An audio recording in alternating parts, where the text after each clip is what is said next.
Thank you. So this is the August 3rd Board of Selectmen's meeting, and we're just coming back from a break. And now we're gonna keep moving forward with our meeting, and I'll entertain a motion to sign the weekly warrants numbered 006 through 010. Motion granted. Second. All in favor? Aye. Aye. Selectman Grunwald, Yes. Selectman Matthews, Yes. and Selectman Pacheco. Yes. All right, is Jackie here? Yep. Hi, Jackie. Hello. All right. Here. Derek's here. Yep, Okay. I'm here. All right, so early voting at Town Hall. Jackie, do you want to talk about what that entails, please? Yeah, for the primary, it's going to be 1 week. It's scheduled from the 22nd to the 28th. That includes the Saturday and the Sunday on the 22nd and 23rd. Those hours are 4 hours on each one of those days, and then during the week, it is the regular hours of the town clerk's office. So Friday would end at 12 noon. Normally, we have it set up in the hallway when people come in, that they would vote there. And we have to have the handicap machine set up too, so, or it's called a voter assist machine, because anybody, you don't have to be handicapped. And then normally, if we have an overflow, especially during the presidential one, you have a lot of people coming in, we would use the assessor's back room for 2 more voting booths. And if nobody was sitting at one of the desks, that was the 3rd one. I'm hoping that the primary will not have a big turnout here at the town hall, because we've gotten close to 1,000 cards back for having the ballots mailed to home. So that might cut down on a lot of the people that might come here. But I have had some people ask me, when is the schedule? And I had to post the schedule on the state site and on our website, because people are already asking, and we're supposed to have it available so they will see when the hours are and where it is. So some people are already asking when we're having early voting here at the town hall. So with that said, I know the Board of Health agent does not really. Well, we'll let Jackie. We'll let the Board of Health agent speak for himself. Okay.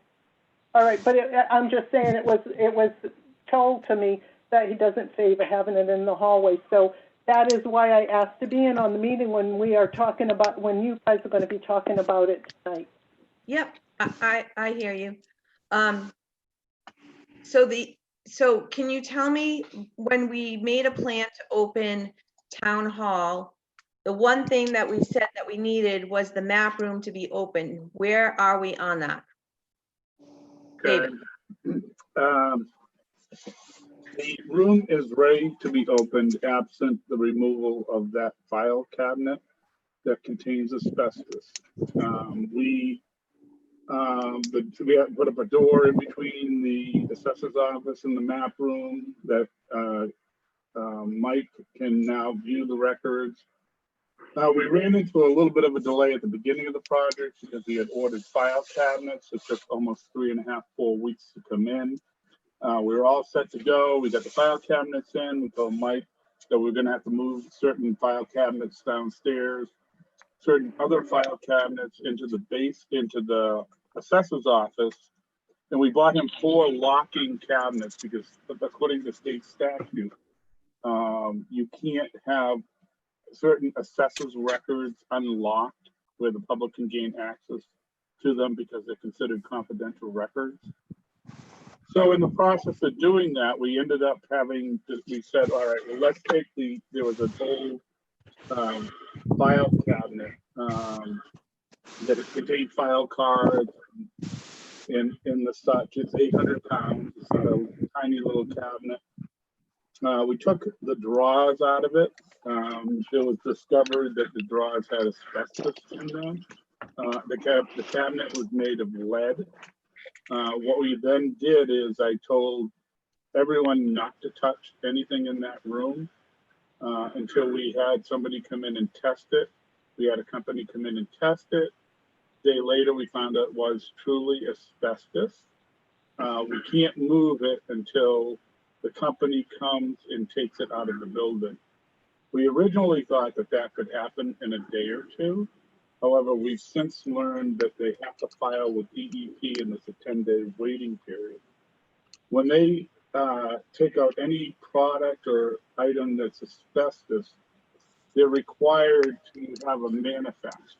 And that manifest certifies, number one, that they're licensed asbestos mitigators or licensed company to remove asbestos. Number two, they have to have a place to drop the asbestos off, and it has to be signed off by the company, the town, and the company that's removing it. We learned that it takes 10 days to have the process handled through DEP. As a result, we are now looking at August 17th as the day that cabinet will be removed. On top of having it removed, we are also, it was also recommended by the asbestos company that they go in and they do what they call a HEPA vac of the room, which basically they seal the room off, they bring people in suits and they back up the entire room. So any dust that might have come out of the file cabinet in the process of moving it or taking the drawers out is then in the room, is taken out of the room. The thing is taken out of the room, and then they basically clean the room, so then you can use it without having to worry about anybody breathing in any asbestos that might have come out during the process of moving the file cabinet. So that's where we're at. Okay, Derek? Well, because the map room isn't done, we're in the situation that we're in. I mean, it is what it is. I do not agree with having people in the hallway, but we don't have any other viable options at this point. As far as primary goes, we had discussed for that week about maybe not opening town hall to the general public. That would really depend on how many people we think are going to come through on the primary. If Jackie's thinking that it may not be that bad, we could attempt to keep it open and see how many people show up for voting. But I think at least for that week, it might be a good idea to close just to the public, keeping everybody still working and all the offices open, just close to the public. Okay, so several things that I'm thinking of, and George and Trevor, you can chime in at any time. So the one thing that we all said when we're opening up town hall is that we would never turn anybody away if they wanted to come to town hall, whether they had an appointment or not, that they would ring in and make sure that there was nobody there. And then, you know, the office would, whatever office they were seeking to go to would let them in. So I think that still stands. That's how I look at it. I mean, it's not anybody's town hall, it's the town's town hall. And also that map room was supposed to be finished. I get that we're, you know, that there is unforeseen circumstances, and not to say that that is a serious situation. I've been involved in a project that has asbestos as well. And that's nothing that we should be fooling around with. And hindsight, had we have thought of that, we probably wouldn't never have said, let's use the map room, but hindsight is 20/20 and it is what it is. Also, I think that if people are gonna vote, they need to wait outside, and we can only let one person in to vote at a time. Although if it's a husband and wife, that they could come in together. But I think it's premature to say that we're gonna close town hall, not knowing where we're going. And we basically just opened up town hall. So there's those things that I'm just thinking about. So George, do you have anything to add or any thoughts? No, I mean, what is the issue of having a booth in the hallway where the table usually is? Is that doable? And if it isn't, why? Derek? I'm sorry, I was on mute. as one of the policies for COVID for opening a municipality, it was that you're supposed to do what you can to limit any kind of congregating in the hallways. Not saying that the hallways aren't to be open. Obviously, people need to use them, but not to have congregating in the hallways, which is why we were trying to come up with a plan almost pretty much specifically for town clerk, for people that have to come in, fill out paperwork, things along those lines that normally they would sit out in the hallway for. We were trying to come up with ideas on how they don't.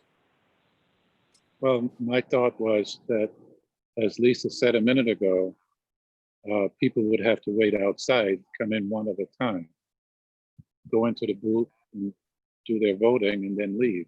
Is that feasible? It's going to have to be. Well, I'm going to tell you, we're going to have a line all the way up the street, and that would be even without a big crowd coming in and stuff. Again, I'm not positive of what's going to turn out, but you got to remember, I usually have 5 booths available. So sometimes a couple of people come in, a couple of people come in, but if we're only going to let in 1 person or 2 people at a time, there could be nobody, and then all of a sudden you could have a line out the door.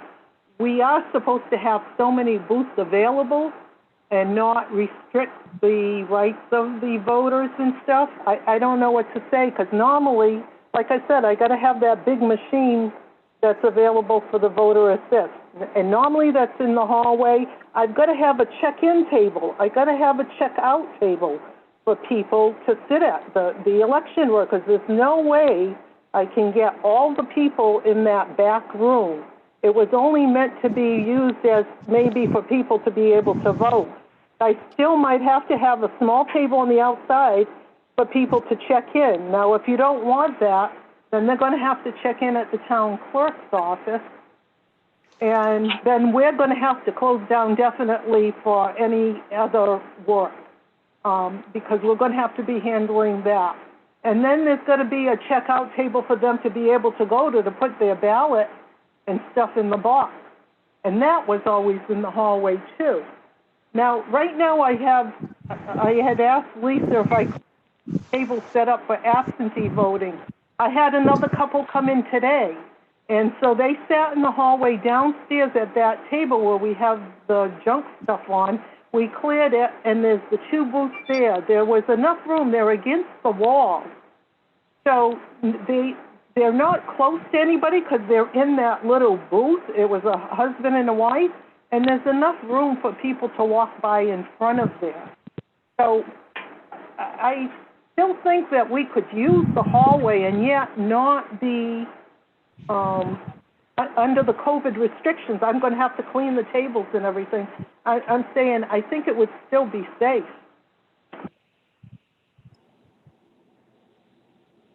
I think Derek's concern, sorry, Trev. I think Derek's concern is not to have so many people in the hallway, right? So, I mean, we are supposed to be adhering to social distancing, mask wearing, and all of those things. So we can't let go of that, because then it's, you know, we don't want to be have COVID be a presence or a problem anymore. So we have to do our part.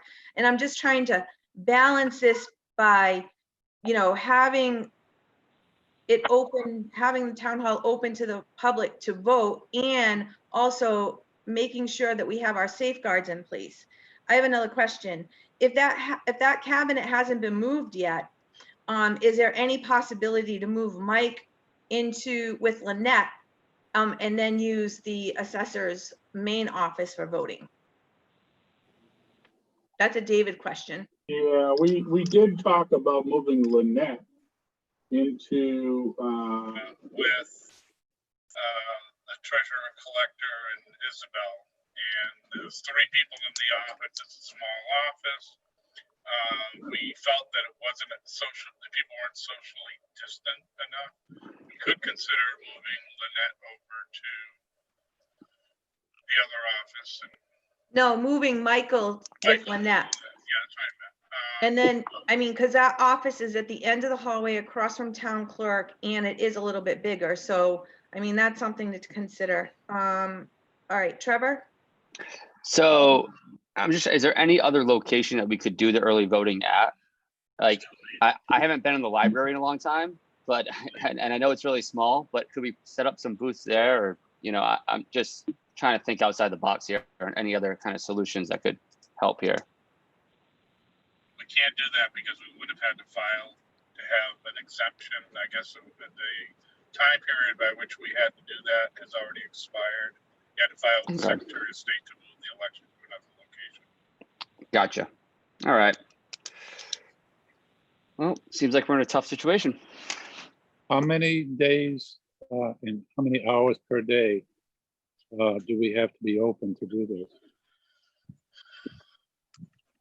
Well, the early voting is from the 22nd to the 28th, so that 5 days, working days, and then the weekend. And then we're going to have to talk about this at a later date too, not to get too far ahead, but the presidential election is going to be 2 full weeks, and that's during tax time. So that's going to be even more of a nightmare because you've got a lot of people that turn out constantly. We had booths all filled up and had people waiting the last time, and that was with 6 booths. So we will have to consider maybe different. We will have the back room open on the 17th. So we're going to kind of take the thing away. We're going to do the cleaning all in one day. So on the 18th, that's well before the 22nd, we'll have a room that we can use. It's just the interim period where now, like today, we had to make an accommodation as we did previously. I had at one point offered to say, well, if there's people that need to vote, bring them upstairs if they can make it upstairs, and they could use my office for 15 to 20 minutes with the windows. That can't be done because of you can't say that if somebody's not handicapped, they can go upstairs and others can stay down. It has to be one location. It has to be available to everyone. They can't walk out of here ballot in their hand, so that's why it was an issue when we brought them upstairs, because they got to walk out the other door and then come back in, and that can't be allowed. I have to be able to see the people voting, and we have to be able, that's why they have to go to like a checkout, because people have to see that they're depositing that ballot and not walking out of the building with that in their hand. That would cause a major issue. Okay. So we hear you. I hear you. I think the board hears you. We have to be able to listen to one another. So I apologize, David, that you were cut off. Everybody, this is very a tense conversation because everybody's in their own lane right now, and we have to get out of our lane and work together harmoniously to come up with a plan. And that's what has to happen. So it seems as though we are going to allow this to continue, and then perhaps we will, if it seems to be getting out of hand, or if there's too long of a line or whatever, we're going to have to readdress how we're going to do this. I also have one more question, Jackie. The presidential election, is there time to move early voting for that? Oh, yeah, no, we definitely have time for that. We can't wait till last minute, though, like we were waiting for this one, but, yeah, like, it's gotta be in a municipal building, gotta have handicap access, and we've gotta be able to set up, like, enough booths to be able to accommodate them. Now, if we don't have it here, again, my office will be closed for 2 weeks. I gotcha. So let's just start to plan for the presidential election in moving this, because again, this will be probably well attended, and I think that we have to accommodate what we can while also keeping town hall open to everybody that needs town hall. So let's start working on that plan. And let's just reiterate that people can do early voting right now, one at a time. Families, of course, can come in all together, and we should have the cabinet and everything ready in the map room by 8:17. So this is only a temporary solution. If it gets out of hand, we're going to have to readdress this. Is the board good with that? Yep. I am. Just one quick question. Is it feasible to set up a tent outside? What would that do for us, if anything? Sorry, Judge, I didn't mean to cut in so fast. That was a question. We had a Zoom meeting with the Secretary of State's office last week. It was almost a 2-hour meeting for everything to do with early voting and the election coming up. And that's one asked, and they said, no, it has to be in the municipal building. Okay. That's unfortunate, Yeah, that would have been a nice, easy win. right? I got my COVID test, just went to the tent. It was very easy, but you can't go vote under a tent. I don't know. Seems a little crazy. All right, so I think that's just a general consensus. I don't think we need to make a motion. I think David, Derek, Jackie, and Jeff know where we're coming from on this, correct? Yep. Okay, perfect. All right, very good. So while we're on warrant for the state election, do I have a motion to approve? Motion granted. Do I have a second? Second. All right, all in favor? Aye. Aye. Selectman Grunwald, Yes. Selectman Matthews, Yes. and Selectman Pacheco. Yes. All right, Derek is going to stay here. We're going to talk about the Patriot Half Triathlon, and then we'll do Board of Health right after that, so then Derek can go. Jackie, you are all set. Thank you so much. Thanks, Jackie. All right, Patriot Half Marathon.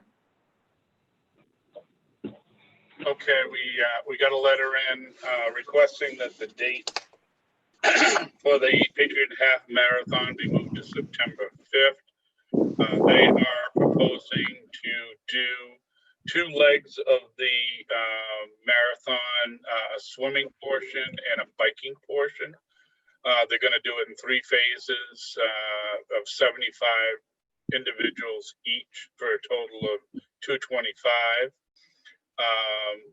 Personally, I would defer to the Board of Health chair and to the Board of Health agent, but I personally don't think it's a good idea. I just think that I don't know how you socially distance, 75 people swimming next to each other and riding bikes next to each other, and I just don't see it. But I'm not the expert. I'll defer to Derek. I'm not in love with the idea myself, just because of 75 athletes per wave. And when you look at the times, and he even says it in the email, I would expect there to be some overlap of athletes in different waves at Cathedral Camp. It's going to be borderline impossible to figure out social distancing with 75 taking off, in 3 different waves. I mean, if that number could come down from 75, and even with an overlap, you wouldn't have more than the allotted 100, then I guess I would feel a little more comfortable with it. But it seems like a lot. I checked with the state, and they weren't in love with the idea either. The gray area is that both of the events that they're proposing are technically allowed by the last update from the state as far as recreational activities. But when you're talking about, I think they're talking more about, 2 or 3 people riding bikes together, or 2 or 3 people swimming. I don't think they meant 75 in 3 different waves. George? When you say 3 waves, are you saying 3 waves of 75 people each? Correct. The first wave is 7 a.m. to 7:30 arrival. The next wave is 8:15 to 8:45, and the last wave is 9:30 to 10. And can we assume spectators along the way? It says no, but I don't know how you can control that. So do you feel that we should not allow this? I think it's a logistical nightmare myself. Just the 75 per wave. If you took that number down from 75 to say 30 or 40. So let's say that there was 40. And now let's say that for some reason wave 1 took off late and now wave 2 is overlapping with wave 1. If we have 40 per group, now we have 80 people there. It's not ideal, but you're still under the 100. So you're technically within code. With the 75 per wave, if you for some reason have a late start on wave 1 and now wave 2 shows up, you have 150 people there. That's not including anybody organizing the event or anything like that. Now, if you separated the waves by, for the sake of discussion, say an hour, would that remedy the issue for you? He's pretty close to it now. He's at 45 minutes right now. Because he has the 7:30 a.m. for the latest arrival time of group 1, with group 2 arriving at 8:15. So my question really is, maybe a little bit more than an hour of spacing, I guess I would feel a little more comfortable. Like you almost have to kind of say that the first 75 are no longer in Cathedral Camp at all. Like they've already left. Like there would be no chance of any kind of overlap. so what time would you want to give them between waves? Maybe we could, or you could discuss that with them if that was feasible for them. It's hard for me to say because I've never, and as you can tell by my physique, I've never done a triathlon. So it's kind of hard for me to say what's a good space in between. So I could talk to them about that. I would say either the number of athletes per wave needs to come down or spacing in between the waves would need to increase. And then you could probably pull this off. Well, do you want to So address have that? we talked, sorry, I have a quick question. Go ahead, Trevor. Have we talked to the fire and rescue kind of folks in town to see what they feel about this? Because I know obviously we'll need their support, there, and because putting people swimming, you definitely need to have some, a boat out there or something, right? And I'd like to see like how do they feel about this, So The usually, email- Sorry, one more time. they usually sign off on it. So when we have something like this, we ask the chief of police, the fire chief, the board of health, and also the highway department to sign off on it. Okay. But I'm not sure if that happened this time, so I'm gonna refer to Derek. I don't know what other departments were contacted. So I know that it does say in the email that he would enlist the support of Freetown Fire and Rescue, but I don't know for sure if he's contacted them or not. And I haven't talked to Chief Sylvia or Chief Abbott about it at all. Yeah, because it could puts them in a tough position too, right? Because they'll have to be the people actually there interacting with, with all kinds of massive people. So And those are other people that you have to take into account in this group. So if we have 75 athletes that are going to show up, how many people are organizing the event? We have to take into account the people that we're going to need to have there. So you're limiting that number. So yep. I guess my short answer is no, I'm not comfortable with it. There are things that they could do to make me a little more comfortable, but so It this was is already what signed off when the board originally approved this event. It was signed off by all the relevant parties. So here, this is what I'm thinking. We pretty much canceled all kinds of marathons around here. So, I mean, this is not something that we have to do. This is something that we do for them every year. And this year is certainly a different year than any in the past. I would go along with the recommendation of Derek. I just feel like there's so many what ifs and, what could happen. And it also is putting undue pressure on the fire and rescue, Freetown Fire and Rescue at this time. And I don't know. I don't see it happening. That's just my take. It's up to the board. Yeah, I agree. So what are we suggesting, to cancel it? I suggest that, I would entertain a motion to send a letter to the party involved, the Patriot Half Triathlon, and say that, you know, basically what we said, this is a year like no other, and that unfortunately we're not comfortable with holding your event for this year. But we more than welcome you to come back next year, and we'll do it as we always have. I make a motion to send that letter. Motion granted. All in favor? Aye. Aye. You're on mute, Tim. Grunwald, yep.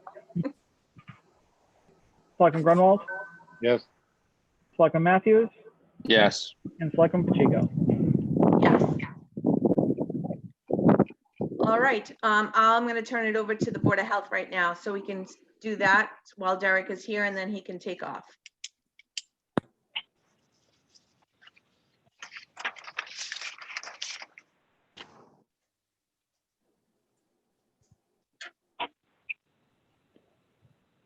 George? yes. I'm gonna turn it over to you right now, so we can do your stuff while Derek is still on the phone. Okay. Okay, Derek, where are we with the mattress disposals? They're going. It's still in process. So what I gather is there are 150 mattresses that have been moved by Borges. And Yep. also, I believe he's taking care of some of the containers, correct? Correct. Okay. I signed off on a purchase order today to do that, so. So So- I mean, I think it's moving in the right direction. I'm gonna just throw this out there. And George, I don't know. Every weekend so far, I've gotten a phone call from people not happy with Republic again. Their trash is not being picked up, da, da, da. Derek, you handled that the first time that I called, but I got another phone call again this weekend. It's every single Friday. I don't know what's going on. I just feel like they should just deal with trash, and I think that we should just talk about perhaps having Borges take care of the transfer station. So I'm just throwing it out there. I don't know how the board feels about it, but he's already doing the work for us, and I'm tired of phone calls. So I don't know. So George, I'm just throwing that at you. I need a little clarification because I'm not quite sure of what we just said. You're getting complaints about trash pickup? Yes, our everyday trash pickup from people that their trash is not being picked up, or their trash is being picked up, but their recycles aren't being picked up. And a couple of weeks ago, one of the trucks was down, so they didn't pick up the trash, and they sent another truck the next day, and they did a double route. And I told Derek, when that happens, we should be, he should be notified, and we can put it up on the website. And I think that did happen in that circumstance. But I will tell you, George, I have been getting a phone call every single week. Well, I really don't understand what the real issue is. I can only see what I see, which is on my street and the neighboring streets. And as far as my area, these guys are like clockwork. They show up Monday morning, typically around 9 o'clock, give or take. And I have not had one problem in the past 2 years or 3 years even that I can remember. So I would like a little more data as to what the issue is. Have we addressed this with the company yet? Yeah, from my end, I've been having a good battle with Republic for the last month and a half. Service really, it got better for a while, and then it really went downhill last month and a half. I got into a pretty good battle with them a couple of weeks ago, and the last, week or so, it's been better. They still got issues that they're working through, but they finally heard me. They heard what I was trying to say to them. So yeah, it was rough there for a couple of good 2 months. George, you live in the capital. That's why you're not having any issues. In the capital? Well, I'm glad you told me that. Now I know. I'm But not. yes, Derek, the question I would have for you now, after what you just said, is do you think that you resolved the issue with them? The last week has been much better. I can say that much. The complaints have gone down drastically in the last week. I mean, I'd like to see a little more than just a week worth of Right. results to say that things have gotten a lot better, but over the last weekend today, yeah. All right, so what I'd like to suggest then is let's monitor this closely for, say, another month to see if they fixed their, whatever their issue was that they had. And then the second question I would have for you is, let's assume that they don't fix the problem, whatever it is. What is the remedy for us? Well, we're in a contract until June of next year. So, I mean, you would have to look at trying to get out of the contract. Other than that, I mean, I'm pretty sure we're more than likely going to go out for bid next year anyway. So, Yeah. So I wasn't bringing this up to try to get rid of anybody. I just brought it up as to say they have a lot on their plate already that they need to fix. Borges has been taking care of the transfer station since I think the beginning of July, if I'm not mistaken. That we should just, if we want that stuff out of there, we should just have Borges keep doing what he's doing. That's how I feel. That's the only reason I brought it up. Yeah, those are two separate issues though, right, Lisa? Correct, yes. Okay. So because they're under contract till next June or July, all we can do is monitor them and make them aware of the complaints. Is there anything else we can do, Derek? they got really tired of hearing my mouth over the last couple of weeks, so I just let my mouth continue. Okay. I have a related kind of, I keep getting complaints about the quality of trash bags, you know, that we have to use. Is that something else we just went out to bid with? I mean, how does that work? And, you know, I've seen a lot of pictures people sent me of the bags just totally falling apart as soon as they try to use them. So they have to double bag them, and it's a whole thing. Is that? I can look into it. I haven't had Right. too many complaints about the bag, so I can look into see what kind of, you know, contract we're in and see if there's anything they can do about quality. You know, All right, I appreciate let me ask you this. These complaints, I'm assuming that they're somewhat random, and I don't really know how many there are, but would it be worthwhile to do a survey of 100, 200 homes to see what kind of results we get from that? So that's a little more data driven. A survey of what? Of homeowners that get trash picked up. And like if you send me a survey and ask me, you know, I would give them 100%. But it, you know, we'd have to write the questions the right way so that people would be able to answer objectively. I'm sure we could come up with something. I would need some time. I have quite a bit on my plate, but I would need some time, but I'm sure we can come up with something. But is that something the board would like to do, or? Yeah, I mean, I don't want to spend a lot of money on Yeah. doing a survey, but if, you know, if we have a simple way of doing it, maybe there's a sheet of paper at voting that somebody can fill out and just leave it in a box. They can complete it while they're, I don't know, waiting in line. Tim, you had That's a something? idea, yeah. Yeah, with the cable contracts, we actually put up a survey on the website, but the results were only people basically complaining. You don't. Yeah, If you're going that's to the be problem, seeking out, right? if you're going to be seeking out opinions, most people are not going to do like what George had mentioned. Oh, this is great. They're just going to say, well, these are my problems. Yeah, it's going to be a biased survey. Right. But if it is the board's pleasure, if someone gives me the questions, I can put up a form right out on the town website. That would be free, basically. Yeah, I don't think it would hurt. How about putting it on the Freetowners website, the The Facebook page. Facebook? Yeah, Link in I mean, I see. Well, with that, we'll definitely just get all complaints because that's a very common topic of discussion. It's people upset about the Republic, but you know, at least we'll get a feel for what people are talking about. So Yeah, I think They're that'll give concerned us some about. topics to work on. You know, Yeah. with a survey like that, I think the key would be to ask the right questions. You know, did the trash pickup not come on your day of pickup? Did they come late? Did they take everything? You know what I'm getting at? Yeah, yeah. So that it's very specific and not just an emotional reply.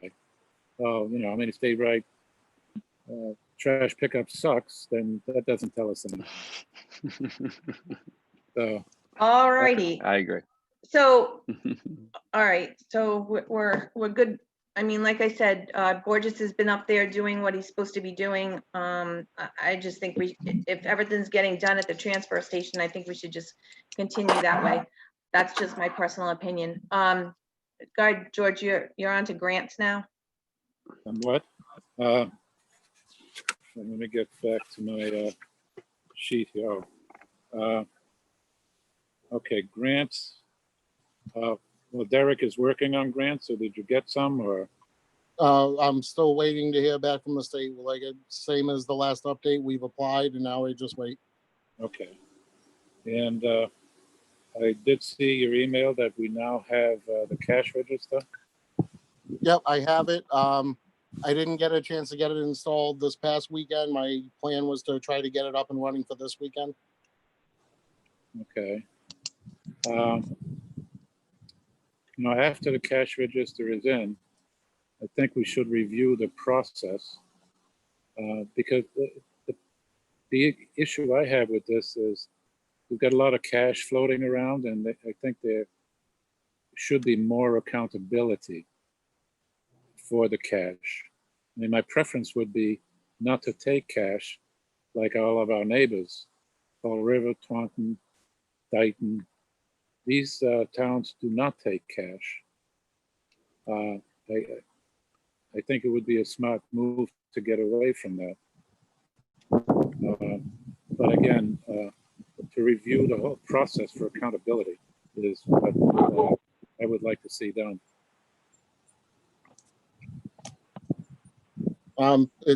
That's completely up to the board. I've made my opinion clear that I think that taking the cash away up there would be a mistake, but if that's what the board wants to do, then that's what we do. Why do you think it would be a mistake? Because the 95% of how people pay up there currently is by cash, and I think there's going to be a tremendous amount of pushback when you eliminate it. But that's just my opinion. I would do a trial run for a month or two and just to see how much pushback there is. I mean, I don't think I know anyone that doesn't have a credit card or a checkbook. And as long as we made sure that we gave it enough time for people to be informed that that was going to happen, I really don't see a huge problem with it. You're making people pay an extra almost $3 on every transaction. Well, Right. So I go all There's a service charge. yeah, The but I bank know charges. every business absorbs that. I think we could absorb that also.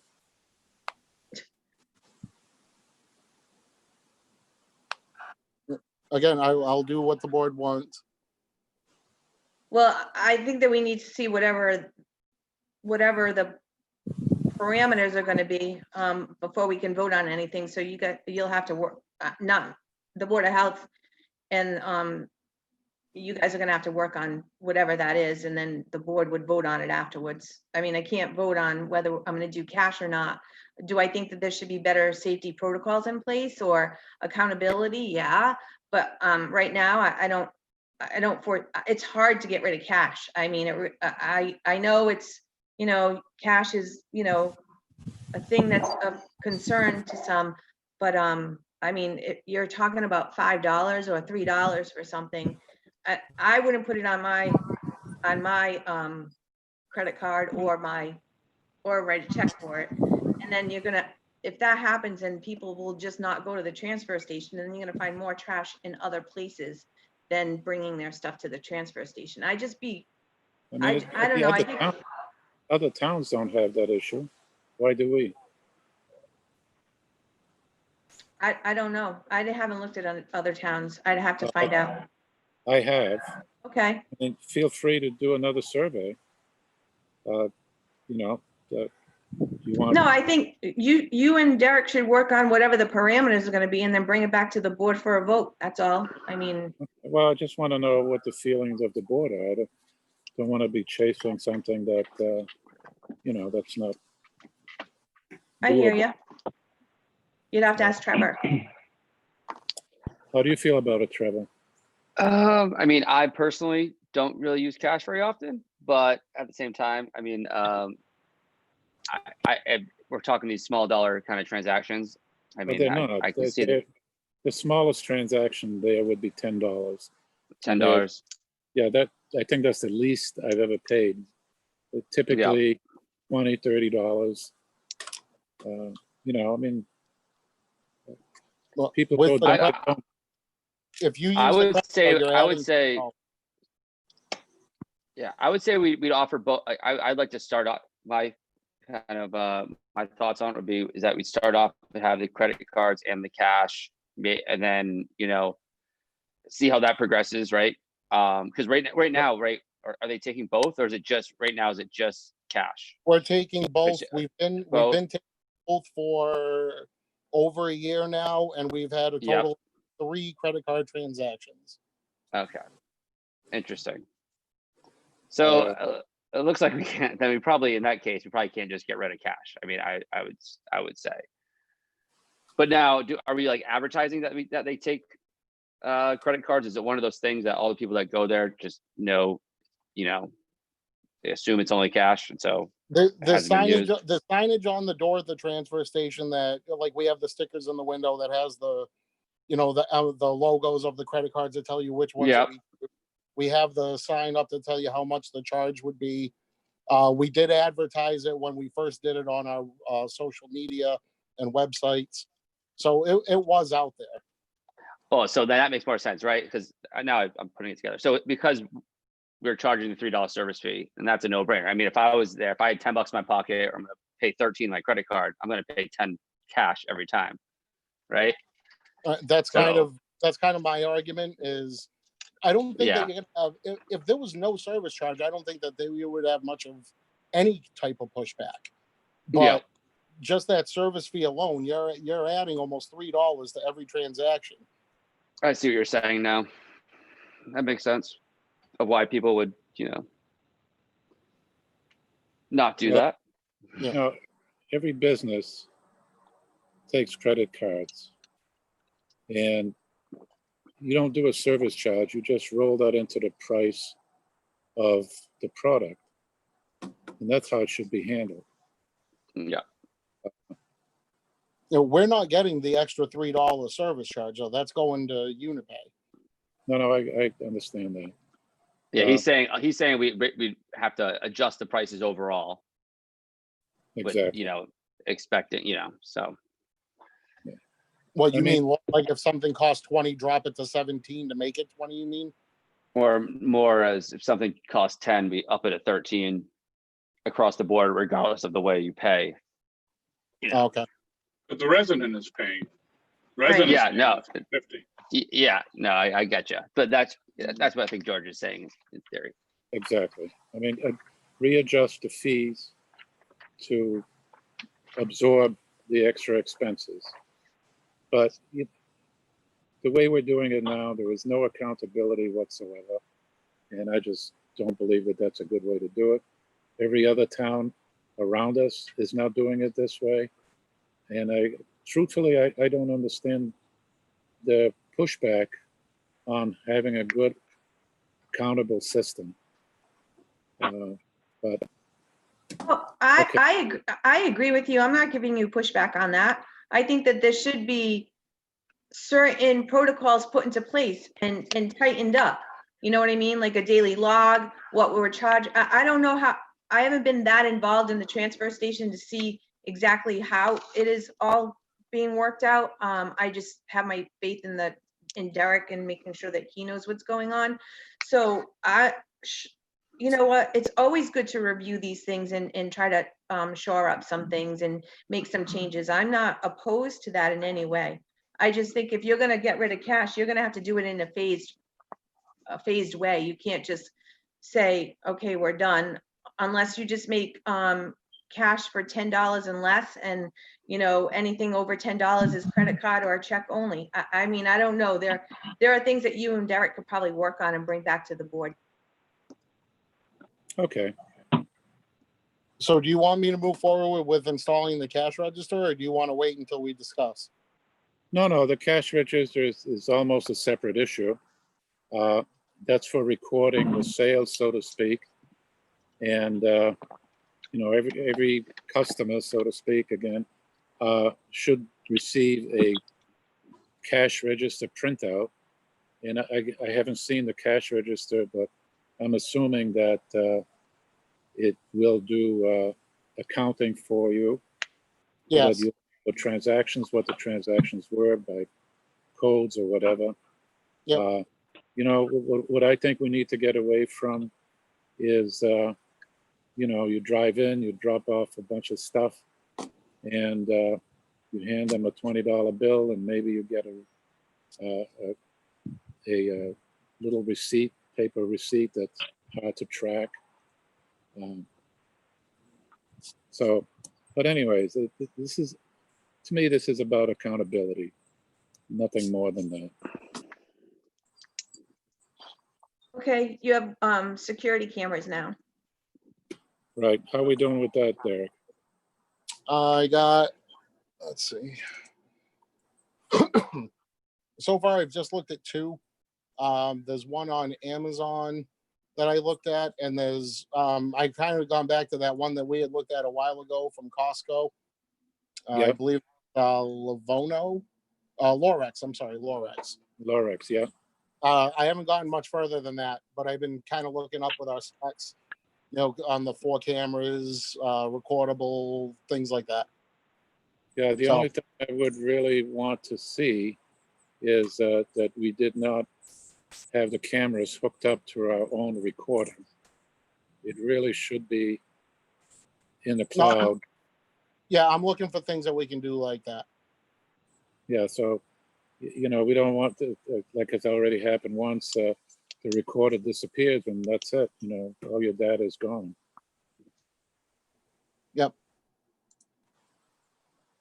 All right, George, I think you're still on with 21 Town Beach rules, fees, fines, and enforcement. Okay, Derek, what's going on there? We've made adjustments to some of the signage that we have there, and we put those concrete blocks across the beachfront to hopefully eliminate people dropping in their boats and jet skis over at the beach. I've been going down every day to clean it because we don't have anyone to do it. That's kind of where we're at. Okay. Boat ramp, we've been enforcing the when the lot's full, the gate's full. I've been hearing some good things that coming back from that. There's been a lot of environmental police presence on the pond lately, so that's helped.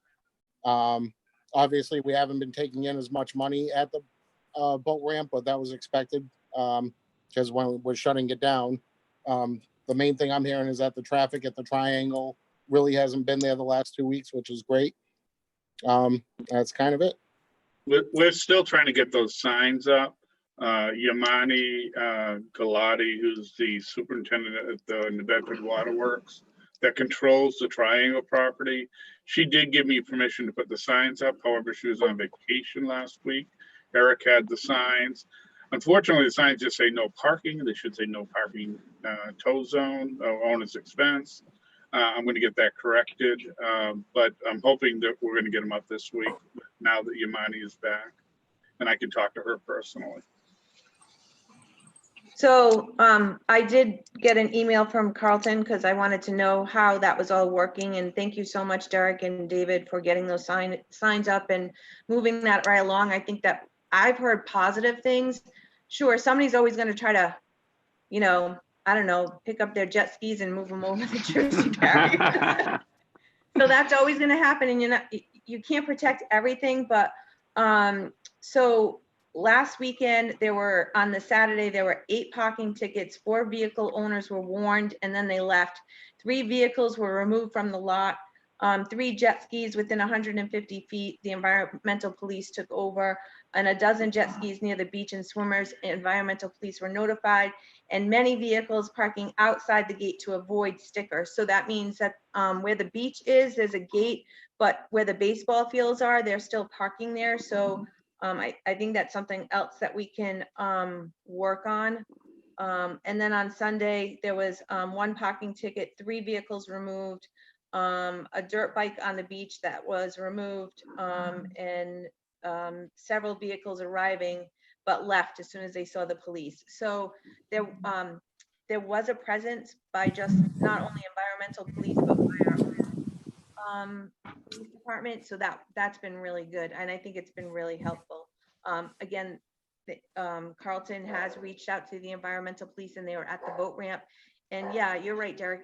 We're not going to collect as much money, but you know what? If we're like safeguarding that place and we're doing what we're supposed to be doing by not allowing more than 47 vehicles in that parking lot, then we're doing our job. I think as we move forward, and maybe next year, we have somebody there at least Tuesday through Sunday or Wednesday through Sunday. And then, you know, because we do have money in that budget. There's $9,000 that we can use right now. I don't know if the board wants to do that going forward until the end of the year, not the end of the year, end of the voting season. I don't know if we want to place somebody there. We do have $9,000 there. If we want to use it, I don't know. That's just something I'm throwing out there. Also, I think that next year we also have to look at what we're going to do at the beach. Are we going to, you know, maybe with this Parks and Recreation Committee, they're going to look and give us some ideas about lifeguarding and about certain things that we need to see at the beach happen. So that's just what I found out, and sharing it with you guys. Yeah, I mean, I think Oh, go ahead. Go ahead, Trevor. yeah, so I was gonna say, I mean, if we have the money there, really, because what we need is someone down there who just can call the authorities when they need to, right? Just kind of someone monitoring, making sure everything's going well, and then having that kind of presence there will probably deter people from actually, you know, being the bad actors in the first place. And then second of all, we'll have someone, we don't have to have a cop there necessarily all the time if we have someone there who can contact the police when they need to. So I think it's something definitely to think about. I don't think we're gonna have time to pull that off for this year. I mean, as is, we're only monitoring it for another 4 weeks. So by the time we went through and vetted everybody and tried to figure out, you know, first, you know, see if anybody even applies and then hire them. I mean, definitely something for next year. And I agree, we definitely have some things that, I mean, some things I'd like to see happen for next year. I'm sure there's things that the board would like to see happen for next year. So, and definitely plenty of discussions to be had in the off season about it. But I mean, for this year, I don't know how much more we can do. All right, now that makes sense. And I think, yeah, I think we'll just put something in the calendar so, you know, we get an early start on this for next season. I think that makes a lot of sense. Agreed. Totally agree. Okay, sounds good to me too. I think the message is getting out there that we're watching the beach, so that should help. Yep. I agree with George. I do believe that the point's been made between, you know, what our police department has done, the environmental police, the work that I've done, my people at the boat ramp. I think the word's gotten out there that, you know, we're not really messing around anymore over there. So hopefully it sticks. Great. All right, I'm gonna go right. Derek, are you staying for the assistant transfer station attendant position, or are you going? I can. I would just like to add one thing, kind of off topic, but just a reminder. We did get notified of our first human case of triple E, not in the state, not in the town, but it is close. It's a neighboring town. They've had their first positive human case of triple E.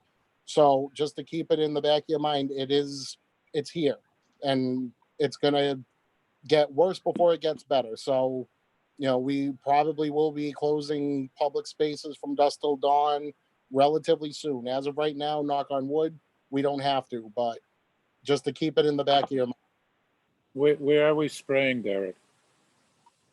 Right now, if you want your yard sprayed, you can call Bristol County Mosquito Control, or you can call our office and we can relay the message over to them.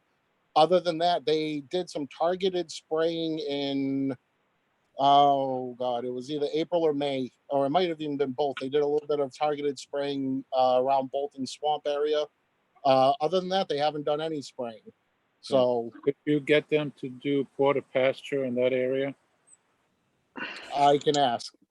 Because there are still quite a few people that go in there in the afternoon and evening.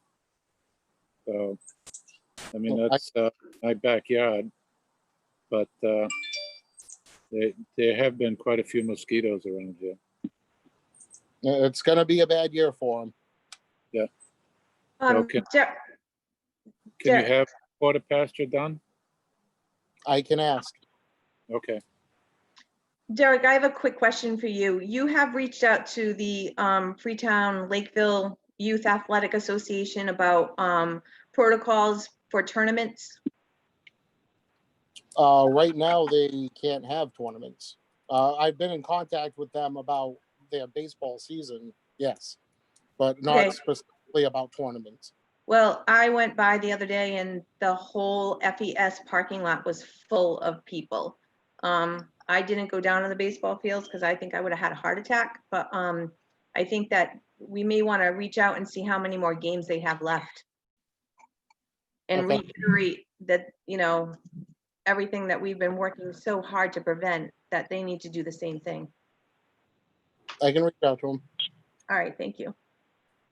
All right, I'm gonna go right into personnel since some of this stuff has to do with the transfer station, so I'm gonna turn it over to Trevor. All right, so we got a letter of resignation for the assistant transfer station attendant. It's Roger Gumon. Am I saying that right? Yeah, Guimon, yep. Gumon. So I guess do we have to vote to accept the letter of resignation, or how's that work? Yes, Yes. So I'll entertain a motion to accept this. I'll make a motion to accept the letter of resignation with regret and disappointment from Roger Guimon. Second that. All in favor? Aye. Aye. Aye. Selectman Grunwald, Yes. Selectman Pacheco, Yes. and Selectman Matthews. Yes. So now it looks like we have a position to replace this gentleman. Yeah, we need to post and do interviews. All right. So is there a vote needed on this? Yes, so I'll make a motion to post for the assistant transfer station attendant. Motion granted. Second. No, you seconded it. All in favor? Aye. Aye. Aye. Selectman Grunwald, Yes. Selectman Pacheco, Yes. and Selectman Matthews. Aye. Yes. All right, thank you. Nice. Thank Thank you. you, Derek. Appreciate it. All right. So now next we have the custodial maintenance position. So we met with the highway union, and we proposed a couple different ideas to them, where they sent us a letter responding that they want us to hire one full-time person for the maintenance kind of custodial part of it, and as well as allowing us to go and get a company to clean the police station. So any questions or thoughts on that? No, I'm fine with that. Thanks so much. All right, no problem. So are The you, custodial position, the intent is that we have one applicant, and we'd like to get a couple more so that we have a pool of applicants that we can interview. The thought was that we would set a closing date. Right now it's open till filled. I want to say it was August 21st was the closing date. Yeah. And that we're gonna, the week after, we were gonna conduct interviews, and then the first week, the first meeting in September, we were gonna make an appointment, which the timing would be good because that's when we would start running out of money that we've been using to pay for the cleaning service that we're currently using for town hall. Yep. Sounds good. You have a plan, so that's good. All right. So now, should we call a vote here to go forward with this plan? I mean, is there Motion anything that, all in favor? All right, Aye. Aye. Selectman Grunwald, yes, Selectman Pacheco, Yes. and Selectman Matthews. Yes. So now we have some appointments here. Can I just read all these at once and then do one motion? Yeah. Okay. So we have Robert Jose to Zoning Board of Appeals effective August 3rd, 2020. We have Katrina Gonzalez as Economic Development Chair effective July 1st, 2020. We have Lisa Pacheco to Priority Development Committee effective July 3rd, 2020. We have George Grunwald to Bristol County Advisory Board and Southeastern Regional Transit Authority effective August 3rd, 2020. And then we have me, Trevor Matthews, to Regional School Finance Committee, Regional School Negotiating Committee, and the Bylaw Task Force effective August 3rd. I'll entertain a motion to approve all these appointments. I'll make a motion to approve. second, All in favor? Aye. aye, Aye. Selectman Grunwald, yes, Selectman Pacheco, Yes. and Selectman Matthews. Yes.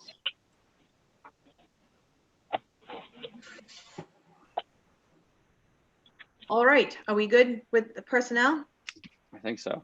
All right, We are. I'm gonna move right along then and stop boogieing. Agreement to allow redemption of property in tax title. David. Okay, a couple of weeks ago, I was contacted by a woman whose father owned property in the town of Freetown. She had gotten notice from the courts that her right of redemption was closing in like 3 days. She was concerned that she would lose her right to reclaim the land for, it was in tax title. Come to find out, we talked to our tax title attorney. He said that the board can accept a right of redemption after the right has been extinguished, if the board so desires. The individual will be bringing in a check in the amount of approximately $30,000 based upon the amount of back taxes that are owed, as well as penalties and interest. My recommendation would be that we hold off on this until we have a check in hand, and then vote to extinguish our right or extinguish the right for redemption, so that we'll actually, what we'll do is we'll allow her on behalf of her father to pay the taxes and reclaim the land. I guess that's a better way of putting it. Okay, that's fine with me. I just, I'm confused and I'm thankful that you gave us this update, but we also asked for an update from Jessica about some things like revenues from the treasurer and Vadar, some Yep. other things. And she should really be here explaining this to us. But I'm just confused as to why she's not here. She's on vacation, Okay, unfortunately. I do have some information that I could update, but I prefer that Jessica give it because that's her position to do that. I have contacted the town accountant. We've had a discussion and an email regarding, our revenues, motor vehicle excise, where we stand specifically in terms of a financial standpoint. So, I do have something I could lend or share with the board, but it should be at the same time as Jessica's report. I agree with you, and that's, you know, I hope that she can be here at the next meeting to answer some of the questions that we might have. But thank you so much for filling in for her right now. All right, moving right along to Chapter 90 project for chip seal of Bell Rock Road. Okay, we're looking at a chip seal for Bell Rock Road.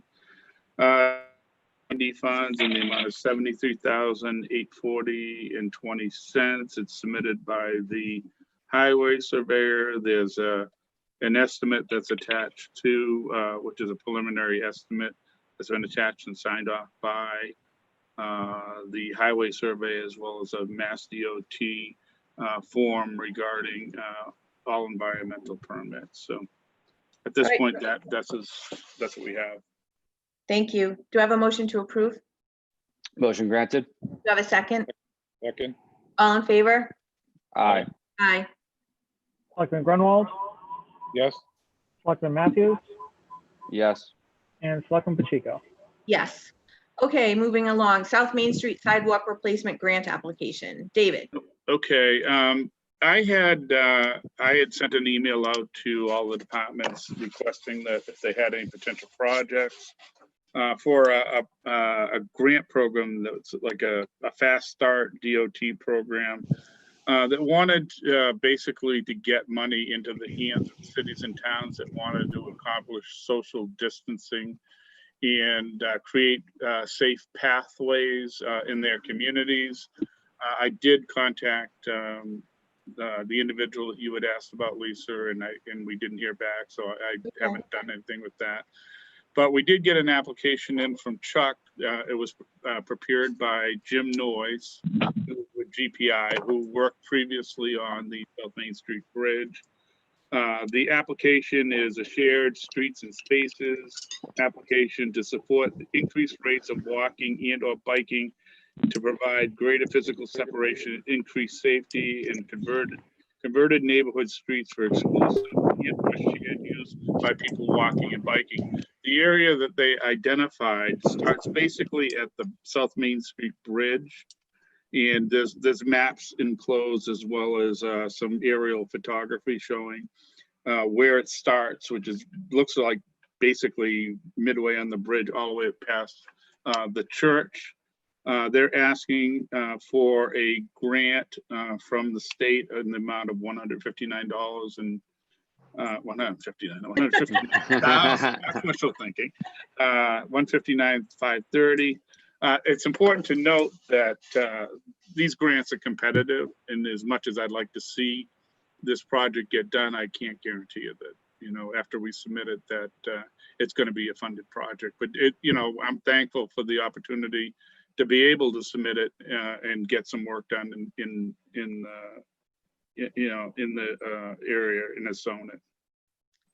Thank you. Do you need a motion to move forward with that, or you're I all? would say yes, just a motion to file a formal application for the grant project. All right. Do I have a motion? motion made, Motion granted. All right. All in favor? Aye. Aye. Selectman Grunwald, yes, Selectman Matthews, Yes. and Selectman Pacheco. Yes. Okay, parking issue on North Hillside Street. Hey, honestly, I'm not quite sure. Tim had gotten this email from Dan Struck that he's asking for a no parking sign on both sides of 15 North Hillside Drive, or street, I should say. His objection is that he's unable, because of the parking on the street, to get out of his driveway. At this point, what I'd probably do is to have Chuck take a look at it and see what's going on there, prepare some kind of report for the board, as well as a recommendation regarding signage and whether the signage is appropriate. Well, I suspect this is something that I dealt with probably 3 or 4 months ago. It was no? Okay. It was about a year ago. Oh, all right. Mr. Geez, St. Rock time actually, yeah, time's just a construct nowadays. Mr. St. Rock spoke to the highway surveyor about getting that no parking sign. He put it up. They did. The All other- right. This is The other exactly. complained to the highway surveyor about the no parking sign, so it came down. They came in here and it was just kind of left at. Yeah, That's it was it. a no-win situation. We actually did put a sign up. Yes, Now and then it that, came that back just, down. you just refreshed my memory on that. Okay, I had asked, back when I was talking to George earlier this afternoon, when going over the agenda, I thought that's what it was. His main complaint is that because where the gentleman parks across from his driveway, he can't get out, and he has a situation where he potentially would, a resident in his house, you know, could potentially need emergency services. And he was concerned that if something happened, he wouldn't be able to get out of his driveway. So that's sort of where we're at with that. I think that you can do a good job of working this out with both neighbors. I can try. And they happen to both be my neighbors too. So I'm Oh, not sure all if I right. want to get involved in this one. Yeah. You So can be the go-between. I'll pass on that, I think. I learned a long time ago that you never get involved in neighbor Oh, yeah. because, you know, you can't make everybody happy, but I'm certain that, you know, you can probably put your thinking cap on and maybe reach out to Chuck and Carlton to look at the situation, and maybe they can offer something to you as well. Okay, I will do. Are you good with that, George? Yeah, I was going to mention that Carlton might be the guy to go to and actually check out the neighborhood. Because if one person is really blocking another person, that doesn't seem the right thing to be doing. Right. And so I need to find out what the facts really are. Yeah. So we got to do some fact finding, and all right, and I can talk to the residents. Thank you. All right. Thank you. Okay, petition for Mass 2020-31 from Verizon New England and NSTAR per Mass General Law, Chapter 166, Section 22. There's no public hearing necessary. This is just in the pole relocation, pole 99/79 on South Main Street. This is continuation work of the train. Do I have a motion to approve? Motion granted. Do I have a second? All in favor? Aye. Aye. Aye. Selectman Grunwald, Yes. Selectman Matthews, Yes. and Selectman Pacheco. Yes. Okay, articles to be submitted on behalf of the Board of Selectmen for the next special town meeting. Tim? Just as I asked in the spring, I just wanted to know if there was any articles the board wanted us to be working on to submit on your behalf ahead of the deadline. The board is empowered to basically insert articles at on their own timeline, but if you wanted to get in before the deadline, we can get working on that now. These are the articles that had been over the course of the year. We have a program we call Todoist. We create a folder, and when things come up and somebody says, oh, we should have a bylaw or an article to address a certain situation, we put it in the tickler file. So when the next town meeting comes up, it's there. So then we can say, all right, it doesn't get forgotten. So these are some of the items that have come up over the past 6 months or a year, and you know, it's up to the board strictly to decide whether or not they're worthy of being placed on the warrant, as well as if they're actually needed. So When do you need that answer by, Tim? The article deadline is August 11th, but like I said, the board can open up the warrant whatever at their leisure to put something in. So that's not even on the agenda to open the warrant. So do you want to do that at the next meeting, or? You actually already did that at, I think, the last meeting. But we haven't submitted anything else, have we? Like we No, haven't. the board has not. No, the board has not submitted any articles at this point. have we gotten any articles in, Tim, from any of the Yes. departments? Okay. Yep. We should probably put a list together of all of those for the board. At least give them an advance copy of that. Okay. So I think you can leave them on and then we can discuss them later. The only one that I think I would add to that is the appointment of a town clerk. Okay.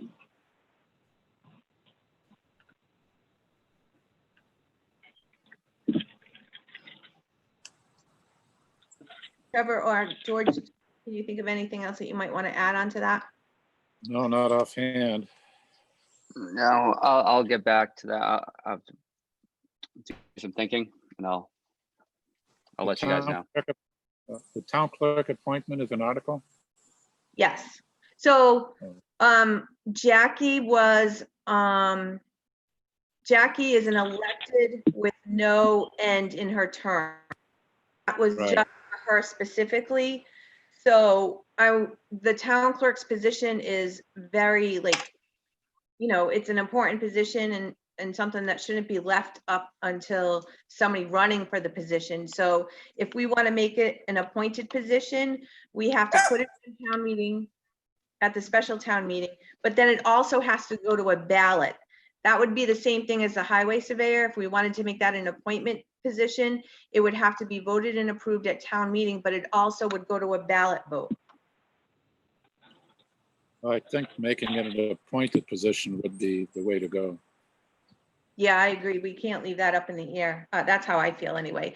But so we can put an article on special town meeting and then we can see where it goes. And I know that that's coming up for another discussion as well. But we're all set right now, so we can add that on, Tim. All right, I'll work on that article and I'll submit it. What are we doing about recruiting for a town clerk? Are we promoting up or going outside? Or? It would have to pass by the voters before we even have to worry about that. Just by law though, Mass General Law, in the absence of the town clerk, the assistant town clerk steps in. So there's no really appointment necessary at this point, since there isn't a assistant town clerk. Once Jackie's gone, that person would just step in automatically. Makes sense. All right, moving right along. Ambulance abatements for the month of June 2020. Do you have a motion to approve? Motion granted. Do you have a second? Second. All in favor? Aye. Aye. Aye. Selectman Grunwald, Yes. Selectman Matthews, Yes. and Selectman Pacheco. Yes. Okay, date, we need to set a date for the public hearing for the Class 2 motor vehicle dealer's license submitted by Copart. I'd rather have this as one meeting and not anything else on the agenda but this. So what's your calendar looking like?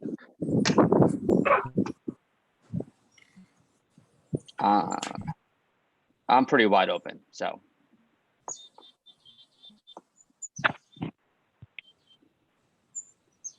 When do you have this in mind? Tim, what do we need for a time frame? There isn't a butter notification period. I'm not sure if it's 1 week or 2 weeks. So I would recommend either the 24th or the 31st. I'll have to research exactly how long of a period that is. Okay. The other question would be where?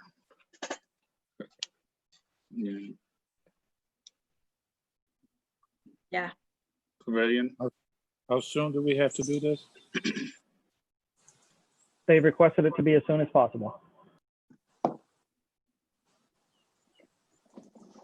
So it's either going to be the 24th or the 31st, and then we're going to have to figure out where. August? Yes. And then the second thing is that with the threat of Triple E, how? Just that.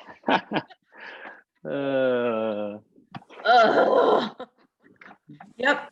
One step forward, two steps back. Exactly. Hey, I guess we could see how this town meeting pans out on Saturday, and we could have a public hearing in our cars. Yeah, that's what I was thinking, the same thing, actually. I mean, that seems to be, it does check a couple different boxes, right? Yeah, I mean, if it doesn't. AC is a big one. Right. for the people. If it doesn't work out Saturday and there's too many problems, then we're gonna have to readdress it. So as much as they want us to set a meeting date, perhaps we should see how that works. Go ahead, Tim. I just looked it up. It's 7 days for the abutter notification, so.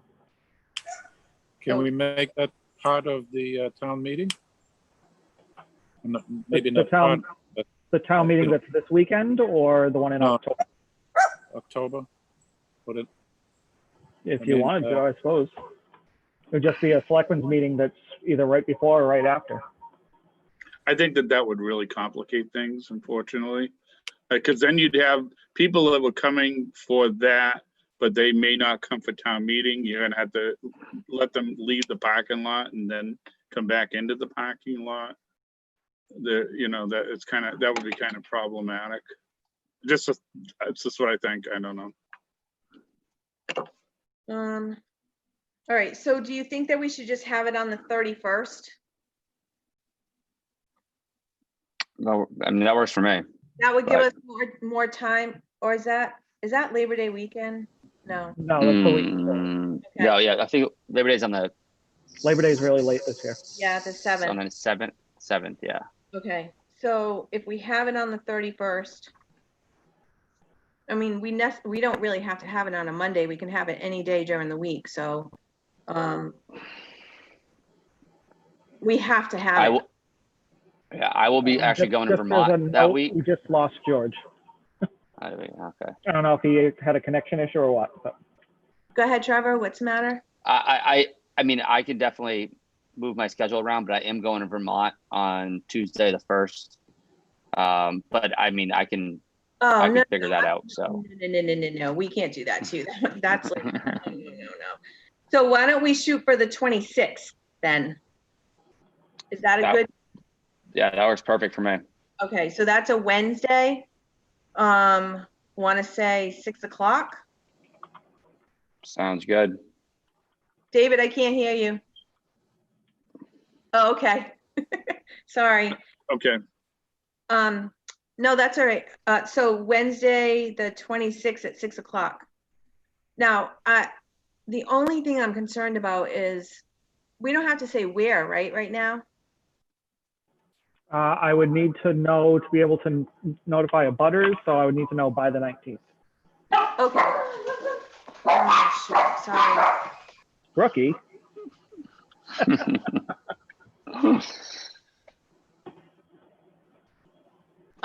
Okay, so why don't we set the date? That'll be the date, and then we'll see how Saturday goes.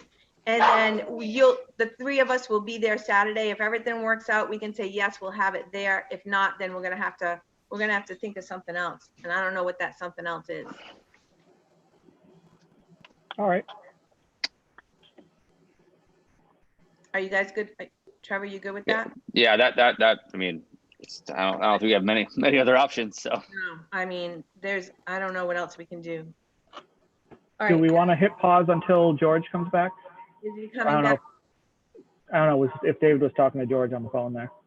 Yeah, he's trying to get his phone, his iPad overheated and it shut down. So he's going to go in the house in a cooler environment. Hopefully it'll come back on. I tried to get him the number to dial in, but he had already started going in the house and I get cut off. So. Well, maybe we can do something easy, like approve the minutes? That's fine. Okay, do I have a motion to approve the minutes? motion granted. I'll second that. All in favor? Second, aye. Selectman Matthews Yes. and Selectman Pacheco. Yes.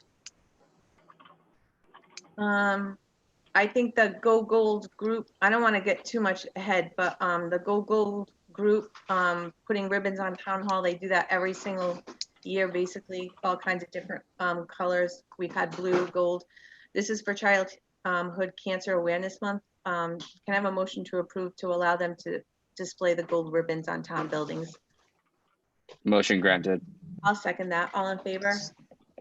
Aye. Selectman Matthews Yes. and Selectman Pacheco. Yes.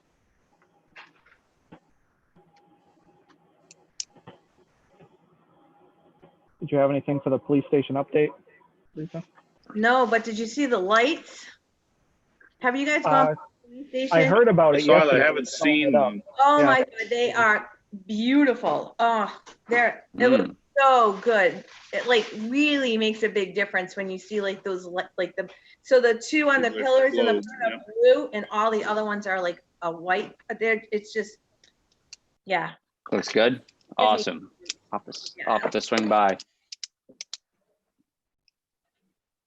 They're moving right along. And we're still looking at Labor Day as an opening, and we're still doing the time capsule. So that's what we're looking at right now. Oh, that's cool. Nice. Yeah, we're gonna do a time capsule. So if you can think of anything you want to put in there, I already know what I'm putting in. COVID mask? COVID mask and a hand sanitizer. That's awesome. There's nothing better than that. I can't think of anything. I know. Can of bug spray with the triple E now. We haven't got enough to worry about. You know? Maybe I should find. I have an iPhone that doesn't work anymore. Maybe I'll just throw an iPhone in there, and so they'll look at this in 100 years and go, what the hell is this thing? Exactly. Can we teleport with that? No. All right. So is George coming back? I don't know.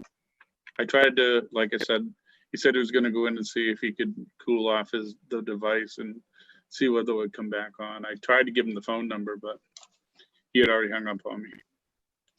All right. I don't want to wait too much longer. We've been here an hour and a half plus. And you know me, I'm a stickler with Oh, here he comes. over a certain. He's here? He's in progress. George is back. Yay. Hi, George. Hi, I had to put this thing in the freezer for a few minutes. Alright. I know. I was gonna suggest that works. I've had to do that before myself. I have never experienced this before. This is new. Oh, Yeah. well. Live and learn. So we just approved the minutes because they're two easy things and the ribbons on town hall, but we haven't done anything else. So right now we're going into right of first refusal for a portion of chapter 61A land at 107 Chase Road, parcel 241-040. So this is just, we've had this before. This is just the Conservation Commission did their right of first refusal as well. They want us to join it with them in doing this. This is just to add small section onto the already parcel that the owner owns right now and take it out of restriction. So do I have a motion to refuse the right of first refusal for chapter 61A land at 107 Chase Road? Motion granted. Do I have a second? Second. Okay, all in favor? Aye. Aye. Aye. You know what, now that I'm just thinking about this, I did that because we've been talking about solar and this is going solar. Other towns have done this. They put a 1-year moratorium on solar so they could get a better handle on how they were going to approach solar, what they were doing with solar. So that might be something that we'd want to think about. It would As have a warrant. Yeah, it would have to go to the planning board for public hearing, and there is time to do all of that before the October, but that might be something that we should really think about. So I'm gonna forward it over to Kevin as well and see how he feels about it. But I just feel like it might give us a little breathing room right now to think about. So Yeah. Okay. Works for me. I wasn't sure if it could be done, and other towns have done it, so it can be done. So, and I think I would rather have it come from the planning board or the board of selectmen other than by petition, because it would be a nightmare by a petition article. So anyway, just throwing that out there for you guys. All right. Lisa, we actually need a roll call on that vote. Okay, go ahead. Selectman Grunwald, Yes. Selectman Matthews, Yes. and Selectman Pacheco. Yes. Okay. Town administrator hiring process timeline. I think we talked about this the last time. We were going to give ourselves a little time to talk about it and to think about it. And I'm going to turn it over to the board. And Ally, you're here too, so. Yeah. So I mean, I'm not sure exactly what we're looking for here, what our timeline is right now. So I guess one thing we have to talk about is whether are we gonna change the title of this position, or do we want to keep it town administrator? Sorry. That would be another warrant article. So if we wanted to change the title from town administrator to something else, it would have to be a warrant article. So you'd have to come up with a job description and place that on for a warrant article. I'm not opposed to either of those things. It just is going to delay the hiring, but it might be easier to attract people. Yes. What would you want to change it to? That's something to consider. Like, it could be a town coordinator. Town manager, town coordinator. I don't know. A town manager is more Just- restrictive than a town administrator. So Town managers Okay. a charter. You need a charter to do that. All right, gotcha. Did not So- know that. it could, I mean, it could be town coordinator. I don't know. I mean, what is it you're looking for, Trevor? No, I think it's well, if we change the title and we change the name, or we change the job description, right? It might allow us to open us up to maybe more flexibility on what the requirements are for hiring and things of that nature. That's what I was thinking. But Do you want, Trevor, do you want to make the requirements easier or more stringent? I wouldn't necessarily easier. I just want to kind of open up the field of candidates more, right? So that's ideally what I don't want to shut out great candidates because they don't fit into the strict kind of requirements that there are now. But that's I don't know if we have that conversation right now, but that's just kind of what I think about it. Okay. So why don't, George, go ahead. Sorry, I didn't mean No, to. go ahead, Lisa. Why don't we all come up with what we think a town coordinator or whatever we think should be, and maybe we can pool all those ideas together. Maybe meet at our next meeting at 4:30, kind of have a working meeting to talk about all of that, iron out all the pros and cons of that, and then we can set the timeline for that. I mean, we have to look at, is it a town administrator that we need, or is it somebody to coordinate and all of that other stuff? And I know there's procurement and all these other things that go into it. But we sent David to procurement school. I'm sure we can do the same thing with somebody else. Or we can take it away from the town coordinator, town administrator, and give it, to somebody else with the stipend attached to it. Anyway, those are all things of us thinking outside the box. Yeah. Okay. So- Yeah, I'm just trying to wrap my head around what it is that we want. Well, at the end of the day, we want the best person for the job. This is an important job. I think, we really want to get the right person there. I don't know if, maybe it's perfectly fine the way it is now, but I think I agree we should at least talk about it and see, one, I want to make sure we can, get a good candidate first. I think it's really important to get the right person. So. Well, I mean, that's a good point. But I would suggest that if you want the best candidate, or that one of the things we should talk about, which is even more important than the title, is how much we're willing to pay, because that's going to be the issue of attracting someone. And I agree. Ideally, I think, we would hope to, say, recruit somebody from another town. Because I don't think there's too many town administrators or coordinators or whatever title you want to give them that are walking around. So it's typically, this is how you would recruit the best possible person. And I think we should establish a pay rate that we would be willing to go up to. Yep, I agree. I mean, we have to figure out, how that works with the budget and everything. I'm not exactly sure, if that's even possible right now. So, or what we have to do that. But I think it has to be voted on, I'm pretty sure. Yeah, oh, absolutely. But on the budget, we've just received good news this last week or two. So we don't have a budgetary problem at all. So I don't think that's the major issue. That is great news. So anyway, that's my opinion. Yeah. Yeah, I think that all those thoughts and issues are on the table. It's also what the appetite of the town is and what they're willing to pay. That we have to keep that in mind as well. So I think there are a lot of things to consider. And I think we should have a working meeting at 4:30 before our next meeting to kind of delve into all of this, but I don't think we should wait. I think in the meantime, we should put what our priorities are for a town administrator and what we're looking for, or a town coordinator, and what would you change from a town administrator to a town coordinator? You know, you Trevor might think it needs to be more stringent. George, you may think it needs to be less. You know, maybe there's a mix of both. I think that we need to think about that. I agree. I think we need to think about it. I want to do a little more research myself too, to see what different towns have done, and then I can make a more educated decision. Good idea.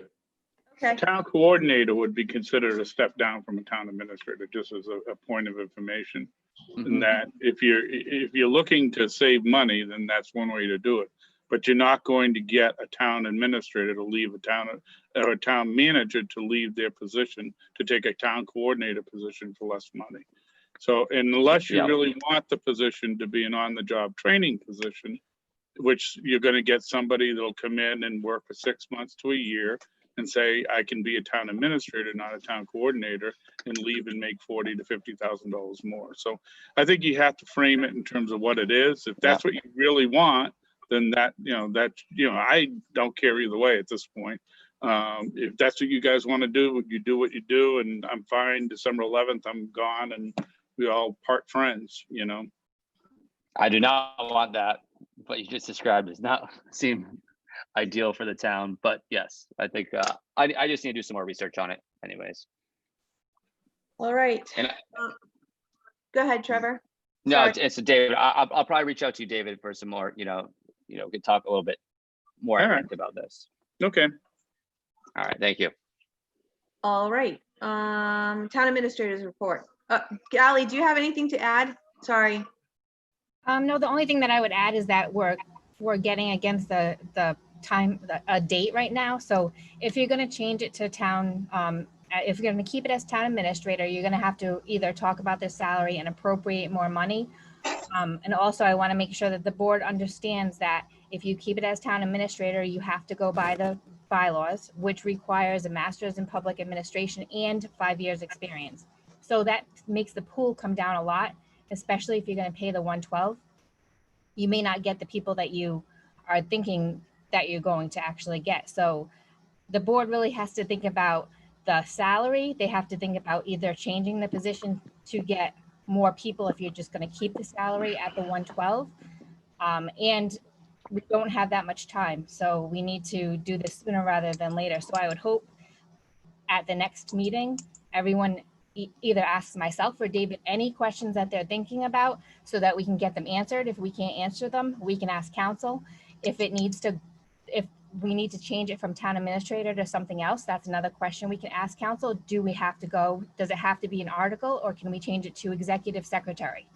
So those are all questions that I want the board to ask David and myself so that we can get it all answered before the 17th, so that on the 17th you can make a decision.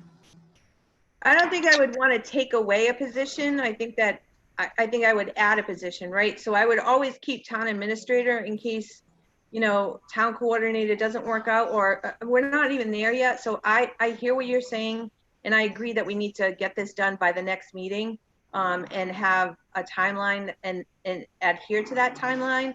Also, just keep in mind that we're gonna, we may ask for more money, but we may not get it, and that's going to be another driving force in all of this too. So just those all things that we have to weigh out and balance out. Okay, town administrator's report. Okay, just some updates. I've been working with Andy on the fire station doors. We've had a couple meetings. They're gonna start the brick facade work in the next couple of weeks. The goal is to have the project completed by the end of September. The doors are gonna be painted green in respect to the chair of the Freetown Historical Commission. She feels that that should be the color, so we're respecting her opinion as a leader in the village and hoping that, you know, that will all work out. We are moving forward. I just want to let the board know it's been a project that's been on the burner for a while, and it's coming to a conclusion. Highway roof, as you know, as part of this year's capital plan, we had problems last year in the wintertime with the highway roof. We appropriated money to have that roof fixed. I've begun gathering bid specifications in order to put together an RFP. The goal there is to hopefully have the RFP out and have the work done before, you know, at some point in October, early November. I've developed a COVID travel policy that I believe I shared it with Trevor as the chair of the personnel board. It's a template that a whole bunch of communities are using, and I tailored it to fit our circumstances. As you're probably aware, the governor has invoked a 14-day quarantine period for all people who leave Massachusetts and travel outside basically the New England area. The intent of the policy is to address our employees who potentially could be travel on vacation outside of the area and what would happen when they come back. A couple components to it. One is we want to have advance notice that they're going to travel outside of the area and as part of their vacation or however they're using their time. And they have a choice at that point of either quarantining, and if they quarantine, they're going to use their own vacation time, personal time, or sick time. If they don't have it, they're not going to get paid. The second part of that is if the employee comes back and takes, within 72 hours coming back, takes a COVID test and it is negative, then they will be allowed to come back to work. We just want to address the whole issue before it becomes an issue, in that we don't want people coming back and saying, oops, I didn't realize I have to quarantine for 14 days and then not have the time to do that. So we're basically, I'm sure it's also something we're going to have to impact bargain with the unions. My goal is to have something on at the next selectmen's meeting so that we can get it approved and get it in place as people begin to travel. Cable negotiations are continuing.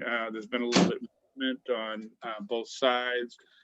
Once again, my goal there is to bring what we've discussed up to this point back to the board to give them a sense of what Comcast is looking at and what we're looking at, and basically let you know specifically what direction that we're headed in. Performance reviews, hopefully we're going to get to those. We began doing those last year, and that we're going to make an annual commitment to do performance reviews on all employees. I'm hopefully going to get to those at the end of August and it's into September, so that they're all completed by the time that I'm ready to leave. I'm working on reimbursement for the LED lights. As you're aware, all of the lights are now installed. We have 2 reimbursements in the amount of $10,000 that will offset the cost of the lights and the installation. Those funds are coming through MAPC as well as from Eversource. And finally, just to give you the heads up, the special town meeting is moving forward on Saturday. We had a coordination meeting today and discussed all the tasks that need to be addressed in order to pull the meeting off. And I feel we have a pretty good handle on it at this point. And we're going to continue to coordinate through the week so that by the time Saturday rolls around, all the pieces of the puzzle are in place, and hopefully, knock on wood, there's no wood around here, but knock on plastic, that everything will be a success. So that's it. All right. Lisa, before Thank you guys you. adjourn, Yep. I just got an email from Derek, actually, everyone did. And I figured I should probably read it. When I was talking to about the group effort has been over at the beach and boat ramp, I completely forgot to mention the highway department. They have been invaluable to the efforts between installing the blocks and helping with the chains to even helping in the cleanup. It was a bad oversight on my end, and I apologize to the highway department. So I just wanted to let that out in the public. Actually, one other quick thing that could I add just on in that same vein, on the phone system, we have the phones all installed. We're still porting them over. I want to give kudos and thanks to both Tim and Allie for all of their efforts to coordinate that and get it done.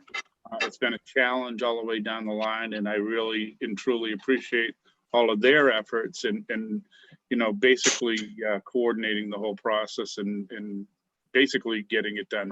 We're hoping by, I think it's the 17th that we're gonna have them all ported over. I believe the port over date is now the 14th, but that's still up in the air a little bit. But Okay, soon. but they're We up have them on our desk.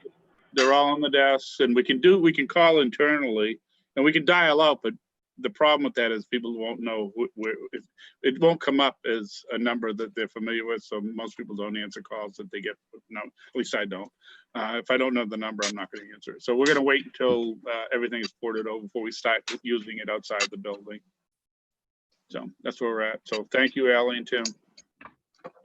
Go team. Awesome. Thank you so much, everybody. All right, Trevor, do you have anything else? Nope. George, do you have anything else? No, I'll save it for next meeting. Okay, all right. And I'll entertain a motion to adjourn Motion Motion made. granted. in a second. Second. All right, all those in favor? Aye. Aye. Oops. Selectman Grunwald, Yes. Selectman Matthews, Yes. and Selectman Pacheco. Yes. All Good night, right. Have a good Good night. night, everybody. Thank Good you. night. Bye, Thank thank you. you. Bye, everybody.